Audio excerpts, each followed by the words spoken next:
Throwing off his rags, the resourceful Odysseus leaped onto the great threshold with his bow and his full quiver, and poured out the swift arrows at his feet. "The match that was to seal your fate is over," he called out to the suitors. "Now for another target which no man has yet hit. If I can hit it, and Apollo grants my prayer." And with that, he levelled a deadly shaft straight at Antinous. Woohoo! Hate that guy. Antinous had just reached for his fine cup to take a draught of wine, and the golden two-handled beaker was balanced in his hands. No thought of bloodshed entered his head, for who could guess, there in that festive company, that one man, however powerful he might be, would bring evil death and black doom on him against such odds. Odysseus took aim and shot him in the neck. Oh, Jesus! The point passed clean through his tender throat. The cup dropped from his hand as he was hit, and he lurched over to one side. His lifeblood gushed from his nostrils. His lifeblood gushed from his nostrils in a turbid jet. His foot lashed out and kicked the table from him. His food was scattered on the ground, and bread and meat lay there in the dirt. When the suitors saw the man collapse, there was an uproar in the hall. They sprang from their chairs and rushed in confusion about the room, searching the solid walls on every side, but not a shield or sturdy spear was there to lay hands on. They rounded in fury on Odysseus. "Stranger, men make a dangerous target." "You are in your bed with the door closed." "Stranger, men make a dangerous target. You've played your last match. Now you shall surely die. You have killed the greatest nobleman in Ithaca. For that the vultures shall eat you." Each of them laboured under the delusion that he had killed the man by accident. It had not dawned upon the fools that the fate of all of them was sealed. The master strategist, Odysseus, gave them a black look. "You dogs," he cried, "you never thought to see me back from Troy? So you fleeced my household, you raped my maids, you courted my wife behind my back, though I was alive, with no more fear of the gods in heaven than of human vengeance that might come. One and all your fate is sealed."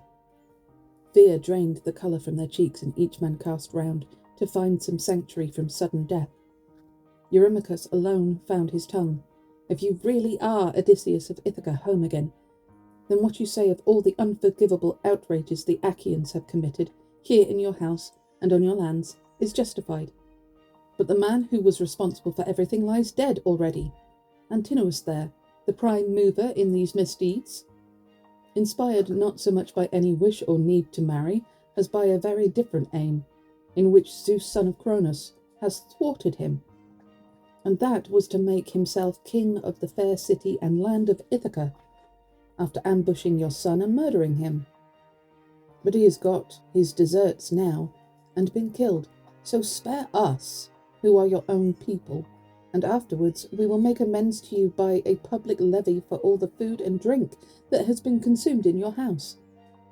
We will each bring a contribution to the value of 20 oxen, and repay you in bronze and gold till your heart softens. Meanwhile, no one could blame you for your anger." Yeah, see, you blame Antinous, but you're a bit of an asshole too. The shrewd Odysseus gave him a black look and said, "Eurymachus, not if you made over all your patrimony to me. Everything you possess, and anything else that may come your way, would I keep my hands from killing until you suitors had paid for all your transgressions. The choice now lies before you, either to face me and fight, or else to run and see if you can escape death and doom, though I do not think any of you will get away alive." When they heard this, their hearts quaked, and their knees shook underneath them. But once again Eurymachus spoke up. "My friends," he said, "this man will not refrain from using his unconquerable hands. He has got the polished bow and the quiver, and will shoot from the threshold floor till he has killed us all. Let's stand and fight. Draw your swords, hold up the tables to keep off his murderous shots, and advance on him all together. That way we may drive him from the threshold and the door, retreat through the town, and quickly raise the alarm. This man would soon find out that his shooting days were over. As he spoke, he drew his sharp two-edged sword of bronze and leapt at Odysseus with a blood-curdling shout. But at that same moment the good Odysseus let an arrow fly, which struck him on the breast by the nipple with such force that it pierced his liver. Ow! The sword dropped from his hand. He doubled up and fell sprawling over the table, hurling the food and wine cup to the floor. In his agony he beat his forehead on the ground. His feet lashed out and rocked the chair, and mist closed over his eyes. Amphinomus was the next to attack the illustrious Odysseus, making straight at him sword in hand, to force him somehow from the doors. But before he could close, Telemachus hit him from behind, midway between the shoulders, with a spear that pierced his breast. He fell with a crash and struck the ground with his forehead. Telemachus leapt back, leaving the long spear planted in Amphinomus's body, because he was terrified that one of the enemy might dash in and strike him with a sword as he pulled at the long shaft, or stooped above the corpse. So he ran off quickly to rejoin Odysseus, and standing at his side, spoke words that flew. "Listen, father, I am going to fetch you a shield now, and a couple of spears, and a bronze helmet to fit around your temples. I shall arm myself too when I come back, and do the same for the swineherd and the cowherd. It would be better to be armed." "Run," said the resourceful Odysseus, "and bring the arms while I have arrows left for my defence, or they may drive me from the doorway while I'm alone." Telemachus obeyed his father and hurried off to the storeroom where they kept their weapons. He picked out 4 shields, 8 spears, and 4 bronze helmets topped with horsehair plumes, and carrying these made all haste to his father's side, where he at once proceeded to arm himself. The 2 servants did the same and took their stand by the masterly, resourceful Odysseus. As long as he had arrows to fight with, Odysseus kept shooting the suitors one by one in the hall, till the dead lay in piles. Eventually the archer had used up all the arrows. He then propped his bow between one of the doorposts of the great hall and the burnished side of the porch, slung a shield of 4-fold hide over his shoulder, put a strong helmet on his heroic head, with the horsehair plume nodding menacingly above, and finally picked up 2 stout spears tipped with gleaming bronze. Now let into the solid masonry of the wall there was a side door, on the same level as the raised threshold of the hall, that gave access to a passage. It was usually kept firmly shut with close-fitting doors. Odysseus told the swineherd to stand on guard by this side door, to which there was only one approach. But Agelaus shouted for all to hear, "Friends, can't somebody climb up to the side door and tell the people and quickly raise the alarm? We could have help here in no time, and our friend here would soon find his shooting days were over." "Impossible, my lord Agelaus," answered the goatherd Melanthius. "The big door into the courtyard is alarmingly near, and the mouth of the passage is dangerously narrow. One strong man could keep us all back single-handed. But let me fetch you some armour to put on from the storeroom. I have an idea that Odysseus and his famous son have hidden the arms in the house, and nowhere else." So Melanthius, the goatherd, went up by devious ways through the palace to Odysseus' storeroom, where he helped himself to a dozen shields and spears and a dozen bronze helmets, topped with horsehair plumes. He returned at once, and had soon handed them over to the suitors. When Odysseus saw them putting on armour and brandishing the great spears in their hands, his knees quaked and his heart failed him. He realized the peril of the situation. He spoke to Telemachus with words that flew.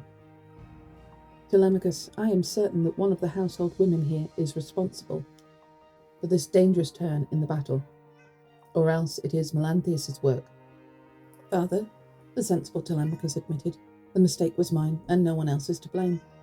I left the tightly fitting door of the strong room open, and they kept a sharper lookout than we did.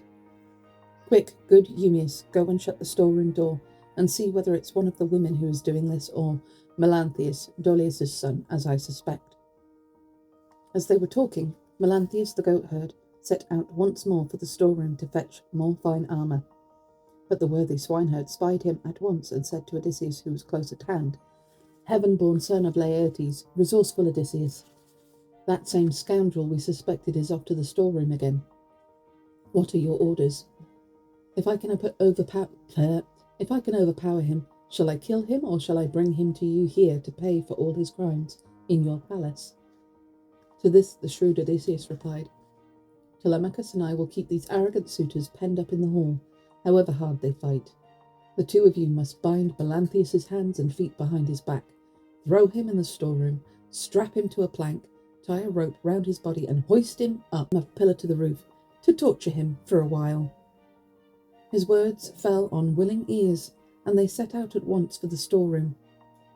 Melanthius was already there, but did not see them come, as he was hunting round for arms in a corner of the room. The two men stood by the doorposts on either side and waited. The goatherd came out across the threshold with a fine helmet in one hand, and in the other a large and ancient shield, spotted with mildew. It had belonged to the heroic Laertes in his prime, but had been lying there for some time, with the seams of its straps rotted. The two men pounced upon him, dragged him in by the hair, and threw him, terrified, on the floor, where they tied his hands and feet together with agonizing knots, relentlessly forcing the limbs till they met behind him.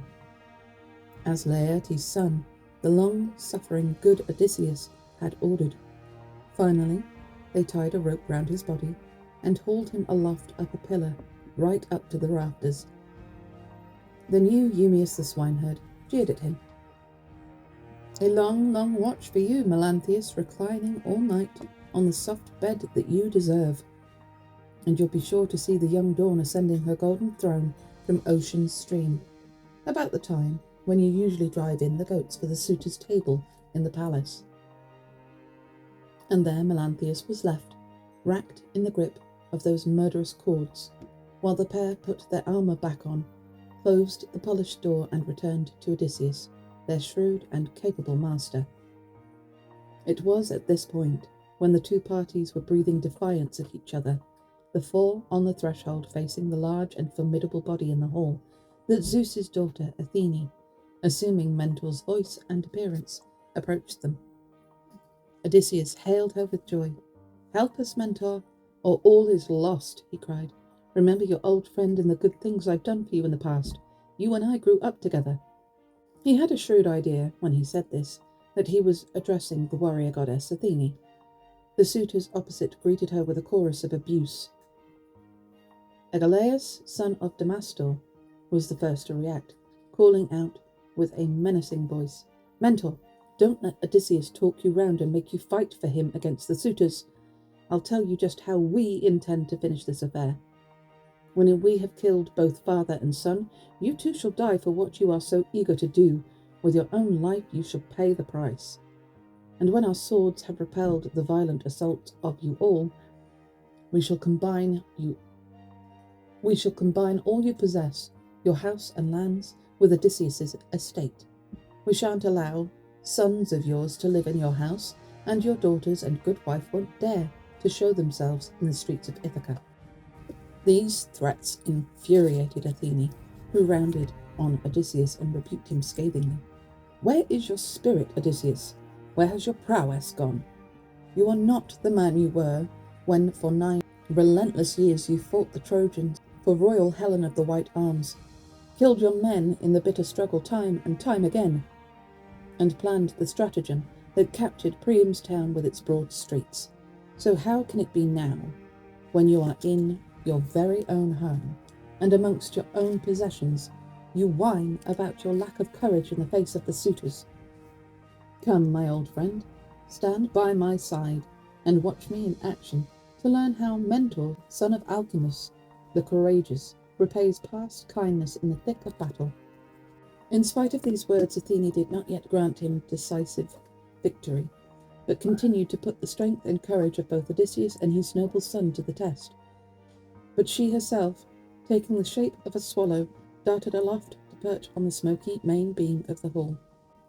The suitors were now rallied by Agelaus, son of Damastor, Eurynomus, Amphimedon, Demoptolemus, Peisander, son of Polyctor, and the able Polybus, who stood out as the bravest among those surviving to fight for their lives, many having already succumbed to the arrows that had showered on them from the bow.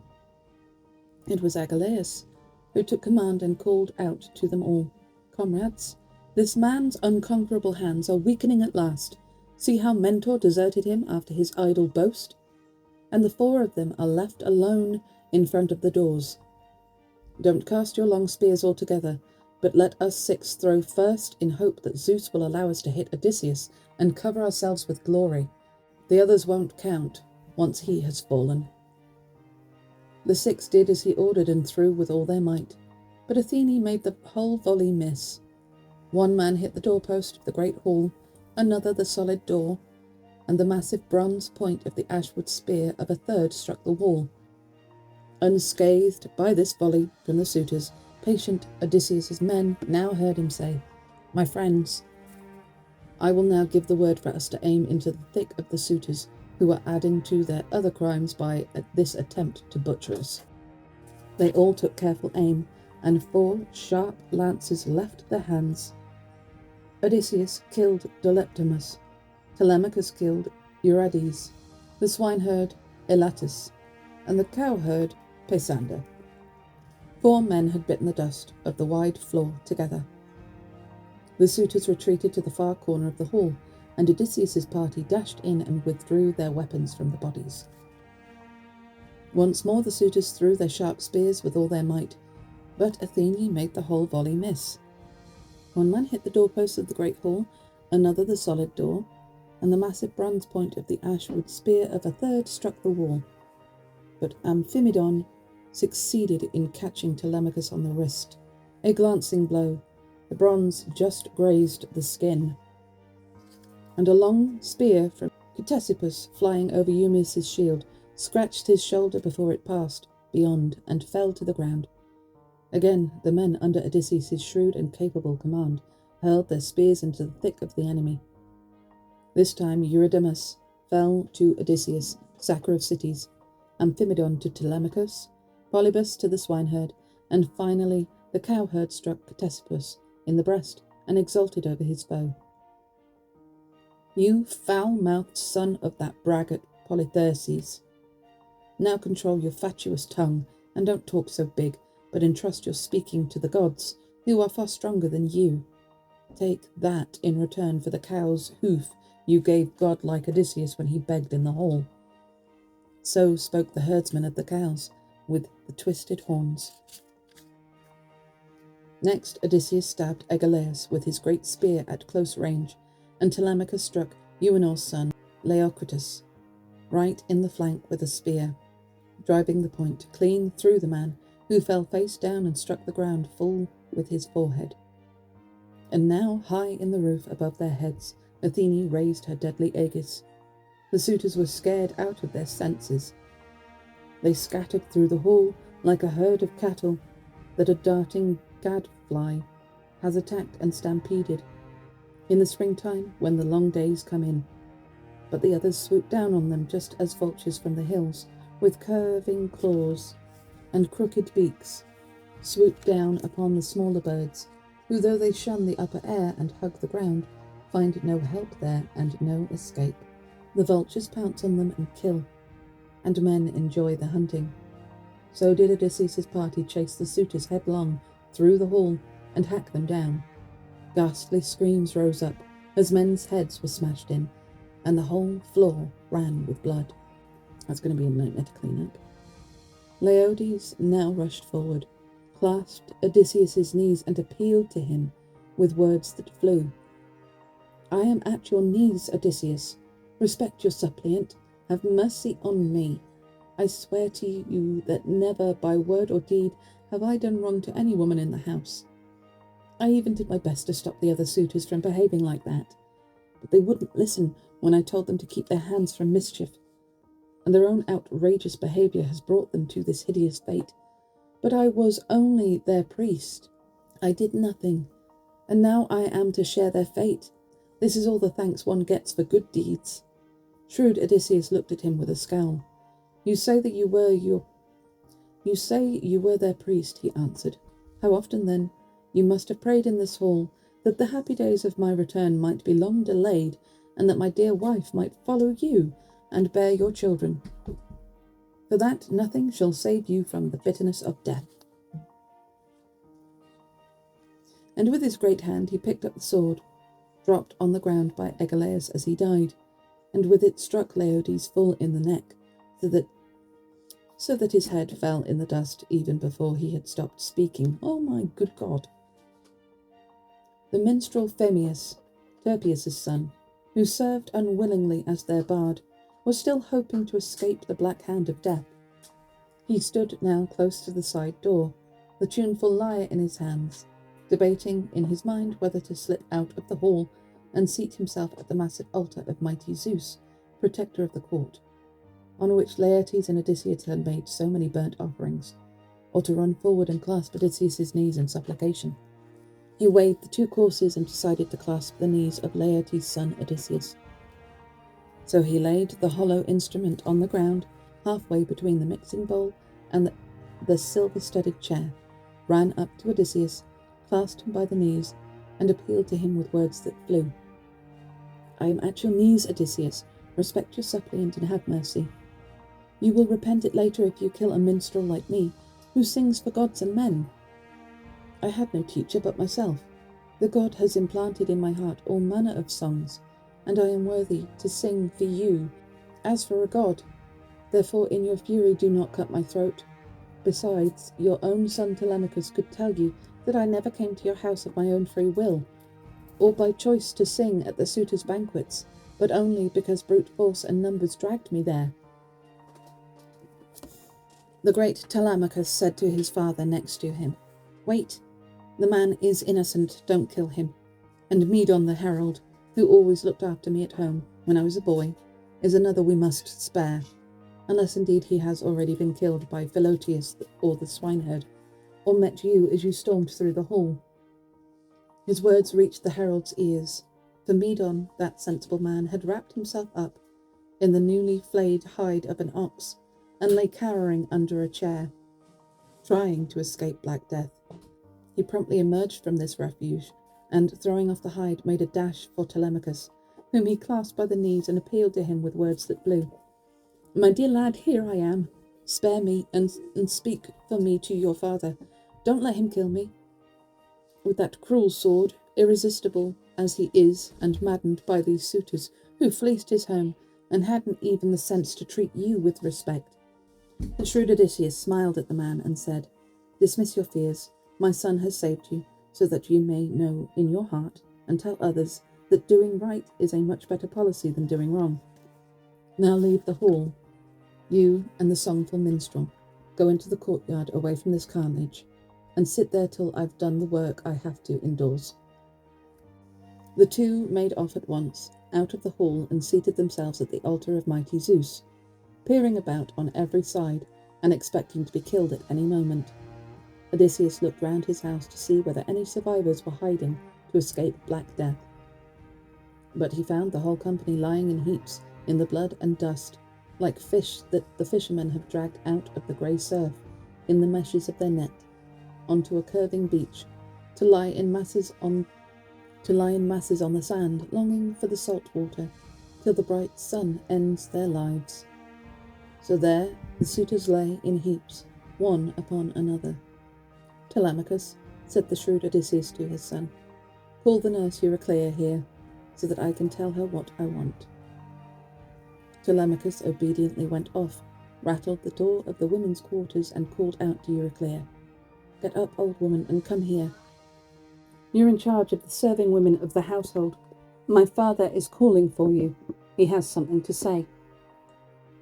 Euryclea made no reply, but immediately opened the doors of the apartments, came out, and hurried along behind Telemachus. She found Odysseus among the corpses of the dead, spattered with blood and gore, like a lion when he comes from feeding on some farmer's bullock, with the blood dripping from his breast and jaws on either side, a fearsome spectacle. That was how Odysseus looked, with the gore spattered on his legs and arms. But when Euryclea saw the dead men, and the sea of blood, she felt like crying out in triumph at the mighty achievement that confronted her. Odysseus, however, checked her exuberance with a sharp rebuke. "Restrain yourself, old woman, and gloat in silence. I'll have no cries of triumph here. It is an impious thing to exult over the slain, and yet the men by your side were doing so as they killed. And you didn't tell them off. These men fell victims to the will of the gods and their own infamy. They paid respect to no one on earth who came near them, good or bad. And now their own transgressions have brought them to this ignominious death. But what of the women servants in the house? Tell me which have been disloyal to me and which are innocent." "Oh, okay. Good. He is at least trying to distinguish between them." "My child," his fond old nurse Euryclea replied, "I'll tell you the truth.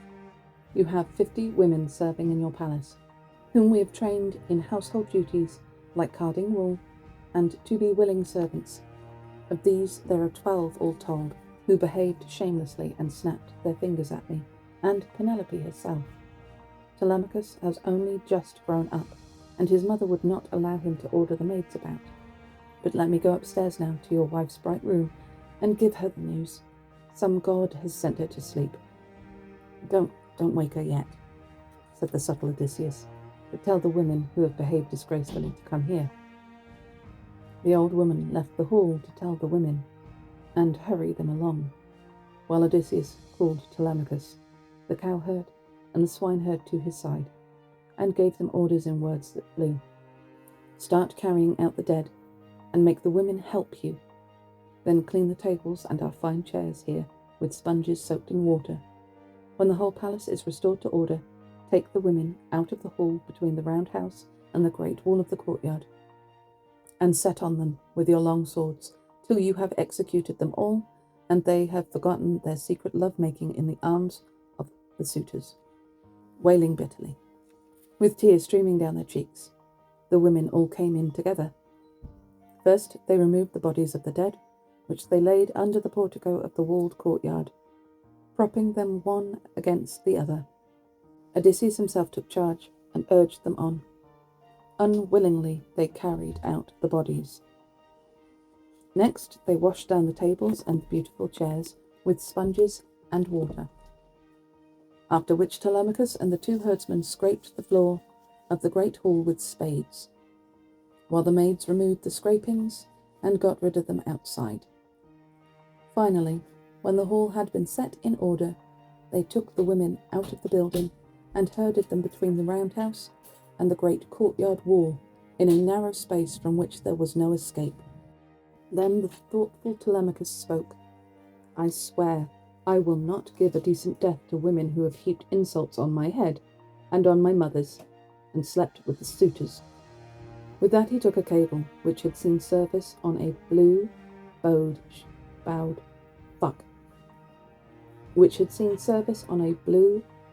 ship, made one end fast to a high column in the portico. "What are you doing?"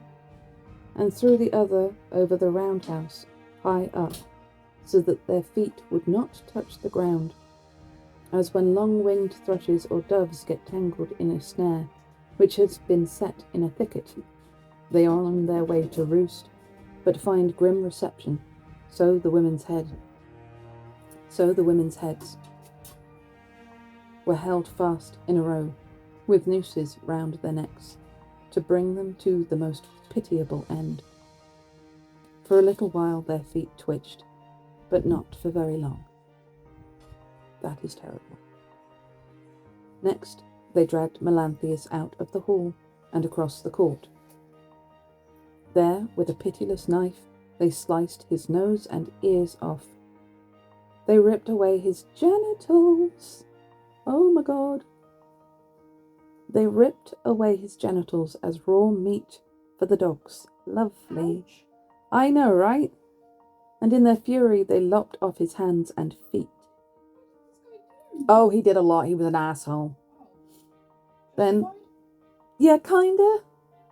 In ancient Greek terms, anyway. Then, after washing their own hands and feet, They went back indoors to Odysseus, and the business was finished. Odysseus turned now to his fond nurse. "Eurycleia," he said, "bring some sulphur to clean the pollution, and make a fire so that I can purify the house. Then ask Penelope to come here with her ladies-in-waiting, and tell all the maids to come through into the hall." "My child," said the fond nurse Eurycleia, "all that you have said is right and proper, but let me bring you a cloak and tunic to put on, and don't stand about like that in the house with only rags over your broad shoulders, or people will be shocked." "The first thing I want," the calculating Odysseus replied, "is a fire in this hall." The fond nurse Eurycleia did not disobey him. She brought fire and sulphur, with which Odysseus thoroughly purified the hall, the house, and the courtyard outside. Meanwhile the old woman went off through the royal palace to give the other women the news and tell them to come. Flocking out of their quarters, torch in hand, they embraced Odysseus in welcome, and took and kissed his shoulders and head and hands. A sweet longing came on him to weep and sob, as he remembered them every one.